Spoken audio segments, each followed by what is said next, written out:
Welcome back to my YouTube channel.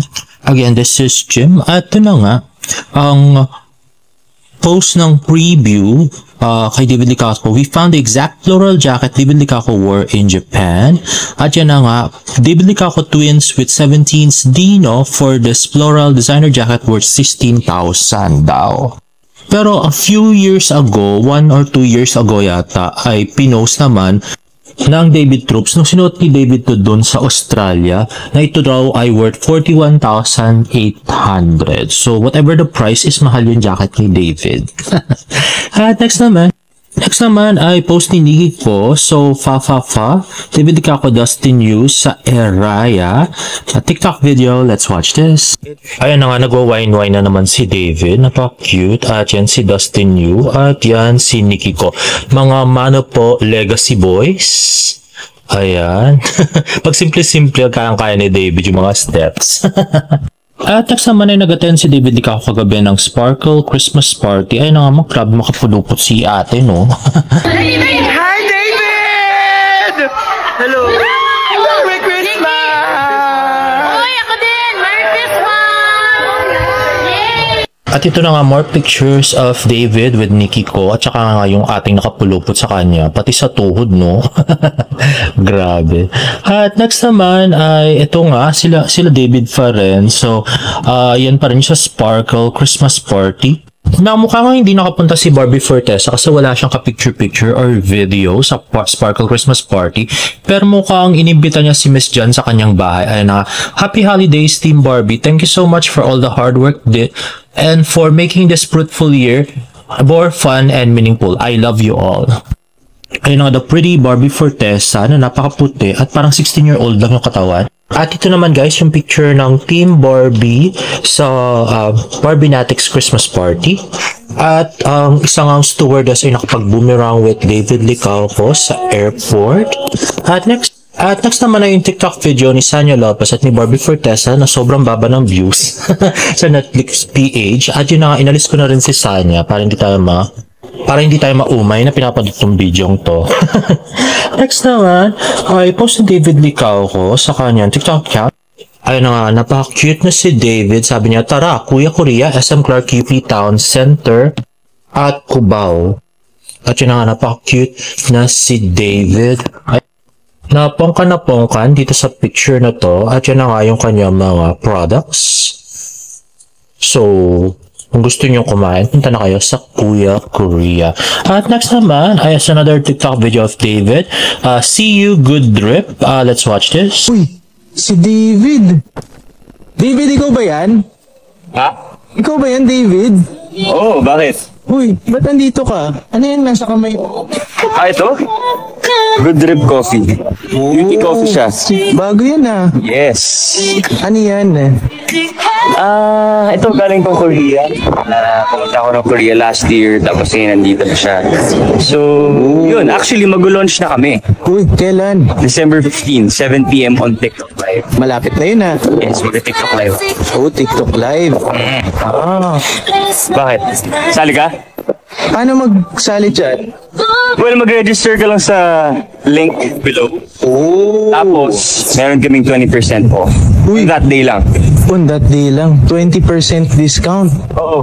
Bakit? Oh, mura pala yan. Mura. So, kasi syempre Christmas, yun yung magiging regalo sa mga sasali lang. Uy, Sa TikTok. kailan ulit? 7 p.m. sa December 15. Uy, December 15. Yun na, kailangan ko na malis. Okay. See you, David. Cause I can give it all away if you won't be here next year. So yun na nga, yung mga TikToker dyan, no? So bibigyan pala kayo ng 20% off pag nag-register kayo dun sa link na binigay niya kanina. Ayun na, napaka-cute na si David.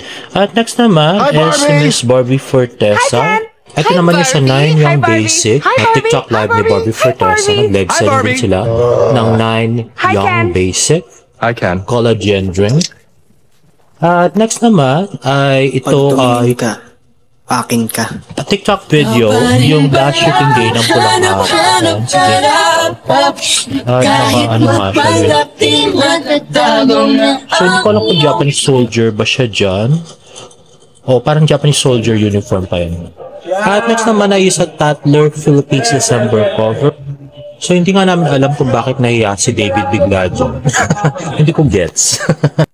At yun na nga, may promo yung Silka. Join the Silka Dance Challenge and get a chance to win a trip for two to Siargao. So tingnan nyo na lang yung post ng Silka sa FB.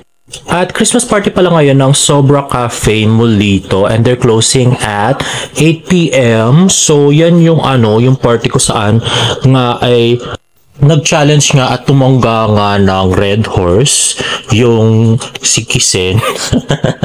At hinayaan lang ni David, no? Grabe. Ay, awak ba sa'yo, David? Kumbaga okay lang masira yung reputasyon ni Kisen. So, inabangan nga natin kung may part 2 yan ngayong gabi. At ito nga pala, meron tayong Bardo Chismis na naman. Ito na nga, guys. So, ang bali-balita daw, kaya raw pala, yung pulang araw ay puro si Sanya yung naging bida kahit nandun pa yung apat, sila Alden, Dennis, David, at saka si Barbie. Kasi raw ay gustong gawing Clay or ni ng GMA7 si Sanya Lopez na siya yung pinakasentro ng istorya kahit na marami yung mga bida. So, yun nga, trinay nilang gawin yun na sa kanya lahat ibigay yung istorya. Kaya lang, ang problema, hindi niya naman kaya at saka wala naman siyang it factor na para dalhin yung yung show, di ba? Hindi pa nga siya nagte-trending, Disney. Besides, hindi ka number 1 yung show nila. Parang number 1 yung show nila nung wala pa sila, silang apat na dun sa yung mga karakter pa lang sila, Cassie Labarias pa lang yung karakter, tsaka si Migs. Pero no sila na, hindi na number 1. Grabe.